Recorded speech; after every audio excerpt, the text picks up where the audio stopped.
recording purposes, if you are recording, just a few things I'd like to say. Yes. I'm not a doctor. I'm not a lawyer.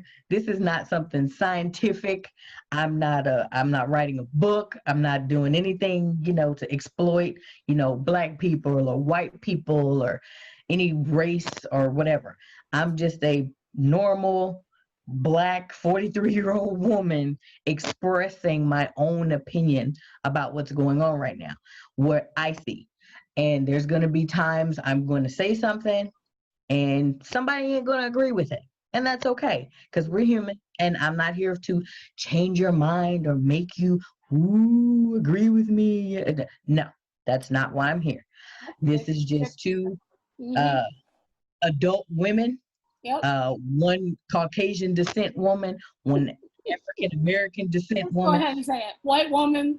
White This is a woman. white woman, black woman having a grown adult a conversation about what's going on right now. So if you don't know, there has been riots, there has been looting, there has been protesting, there has been all kinds of stuff. And for me to be 43 years old and in this time now, I don't like it. I don't like it. There's nothing that I like about this. I don't like anything about it for the Afro American community. I don't like it about for the white folks in the community. I don't like it. It's And too I don't like much. and I don't like having this conversation with you either because Right, it's like, damn, I didn't think right, we ever had this right, fucking conversation. Like right, right. we didn't need to have this conversation. We are But good. But but the but we fact that did. but the fact that we We, can actually have this yeah, conversation yeah, is good. right, And right, and I want I want for me, I know that I don't care about looking stupid. I can be the stupid white woman for all y'all. So for all the white people who feel stupid, let me be the one, and you mhm, all can watch me right, ask my friend Lisa right, all the dumb white girls questions because because I don't care.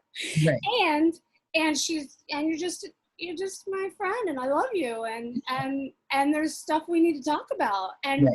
and and I'm willing to hear anything you have to say, and I there's stuff of you've already taught me that I didn't know 2 weeks ago, and I thought I was all liberal and transformed, right? You We know, all have that moment where we think, oh, I know what I'm doing. I know what I'm talking about. I know um, my A from my B and my C from my D. I got this. And that's our problem.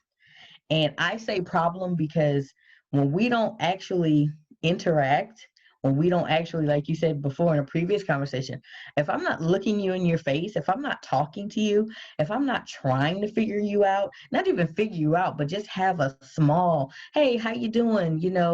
How, some people, it's hard for some people to go outside of that because again, there's this wall that says you black person are like this. mm, So I can't approach you because I'm going to get this.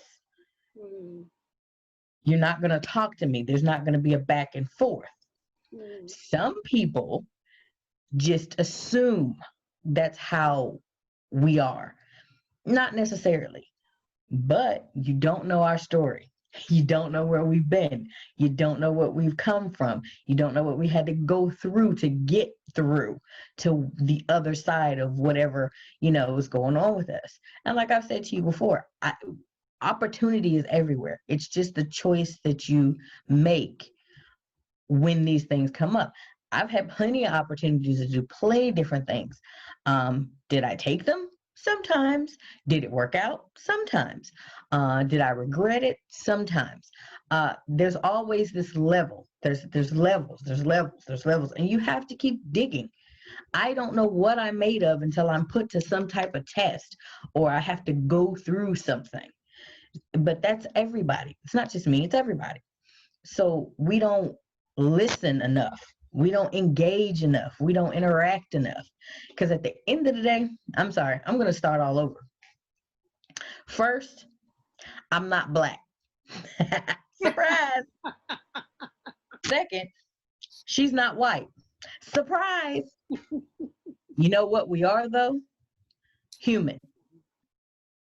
We're human. That's it. Bottom line. There is one race. It's human race. That's it. That's it. It's not about your skin color. It's not about how much money you make. It's not about your hair, your nails, your shoes, your house, your car. It's not about any of that. Because at the end of the day, when it's all said and done, ashes to ashes, dust to dust. That's it. That's it. We did not come here to stay. We are God's children. We have no business forcing our beliefs. Oh, I believe. That's fine. You can believe whatever you want. Do that, but do that by yourself. Don't drag other people into that mess with you, because it creates this thing where, yeah, I can't talk to you because you have no idea.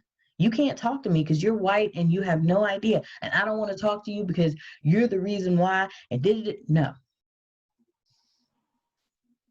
it's not going to work. It hasn't worked for centuries. Like, let's be honest. It hasn't worked for centuries. Yes, we have been shackled and beaten and oppressed and depressed and all kind of pressed. And it's been a long time coming for all of these things to come out, for all of this stuff to come up. And it's like I said to you before, it's time for us to go on a diet. You said something interesting last week, which I thought was, well, it was like, you're a Louisiana girl. You're from Yeah. you're from the deep South, Yeah. and you're like, never in my life Yeah. did I ever even experience Yeah. what this or, racism until I got to Philadelphia. Now you're in Seattle, but I mean, like, so like, and then also the way you were speaking, you were like,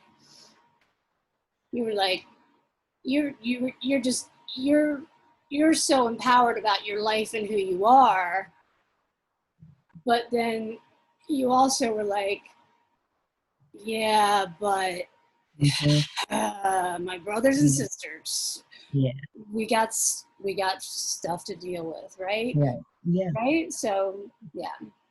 Because a lot of people and yeah, you know, a few people around me know. I was born and raised in the South, little town, Winfield, Louisiana. My mom and my grandmother, they raised me. I knew of racism. I knew a little bit. There was a little, because it's, the way they look at you, the way they talk to you, the way they kind of follow you around and make sure you're not stealing. It was that kind of thing for me. I don't know how it was for anybody else. Somebody else has a different story than I have. Somebody else can tell you something different from me. There might have been, more words or, a struggle or altercation. I didn't go through that. I didn't see that. I had a lot of white friends when I grew up. I had a few black friends. To this day, I've always been the odd man out, so to speak. I didn't really fit into any one particular. I wasn't a cool kid, or I wasn't a cheerleader, or any of that stuff. That wasn't me. I was always this rainbow unicorn dancing to her own music.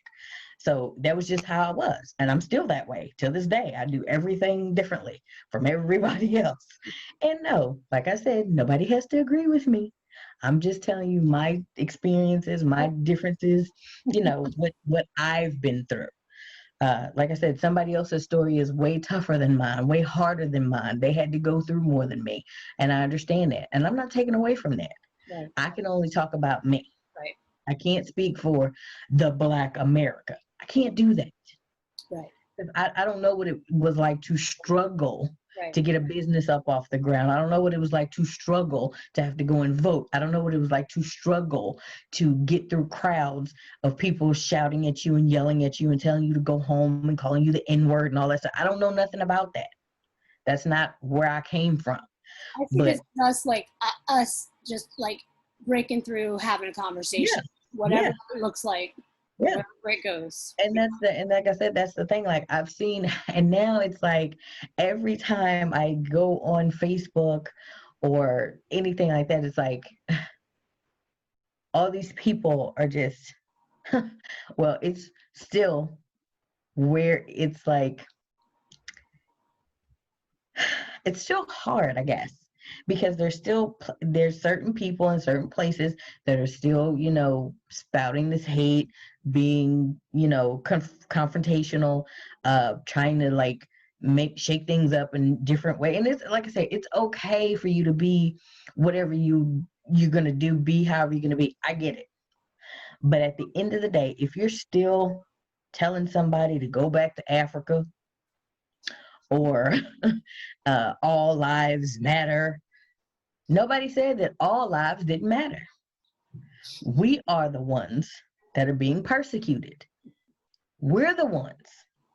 When you don't know what it's like to be strung up in a tree, to be shot in your home while you're sleeping, minding your own friggin' business, then you can't say, you have no voice.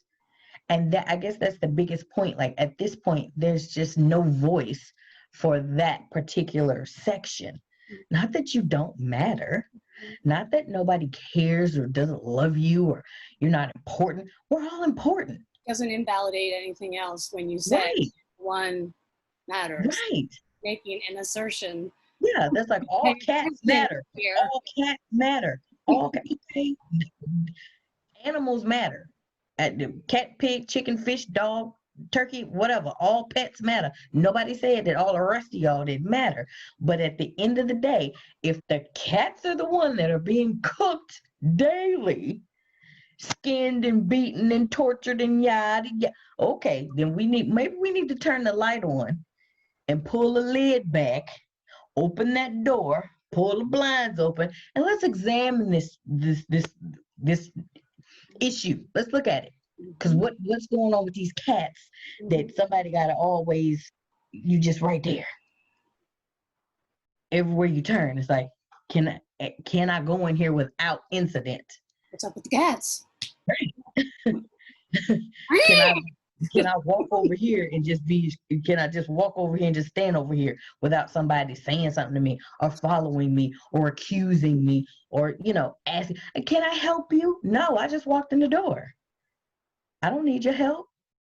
And when I need your help, I can't find your ass. So no, I'm good. Just leave me alone. But it's that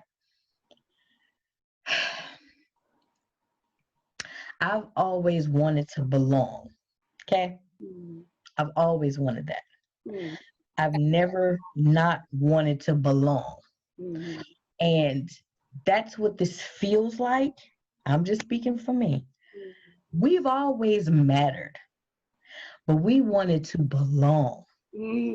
Because when you're a part of something, when your heart is in something, when you're really committed and you're focused, you feel that, other people coming around you, gathering with you, joining you, making you feel like you belong.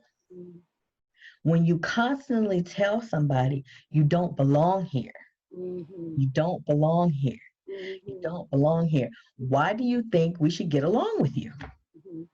Why? You told me I don't belong here. So if I don't belong here, when I go over here to the left or the right and go do what I want to do over here, then don't come over here and tell me I don't belong here either. You can't keep, every time I make a move, you can't be right on my butt telling me to move. I heard what you said, but can you just leave me alone? Just leave me alone. All I want is just to belong. And I want to feel important and trusted, right, and appreciated and loved. And this is where yeah, This is where listening with your heart comes into play. Yeah. Because you can hear a lot of stuff, but are you listening? Mm-hmm. It's different.